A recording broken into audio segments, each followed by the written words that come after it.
At our 71st annual convention at Jekyll Island recently, the Georgia Farm Bureau focused on opportunities for the future.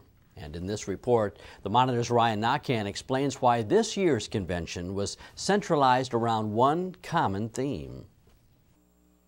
Like the waves crashing on Jekyll Island, a constant resounding message was urged to this year's Georgia Farm Bureau conventioneers. Embracing change. Change.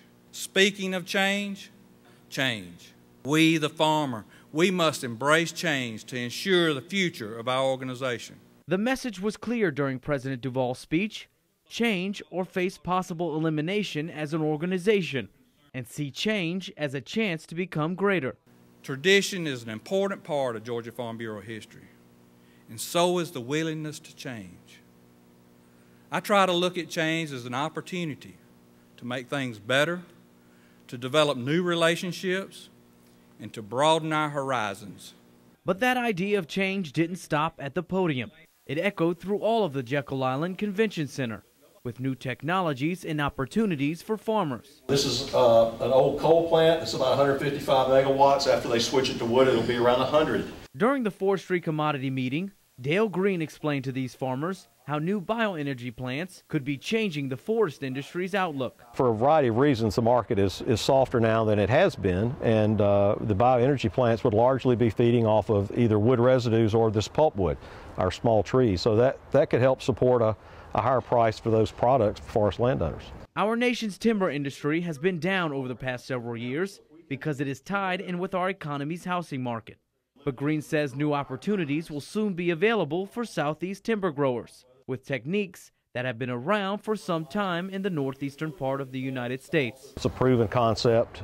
They've been doing it for years because it produces electricity more cleanly from an air emission standpoint than burning coal.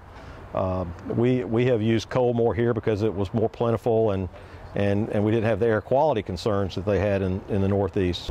I think you should give these a good look when you're thinking about planting some early varieties. The pecan industry focused on change as well by introducing new varieties for growers to change to that are less susceptible to viruses or insects, unlike the older varieties that have succumbed to the adaptations of diseases and pests. So you have a cultivar like Desirable, which was very scab resistant when it first came out in the 1930s.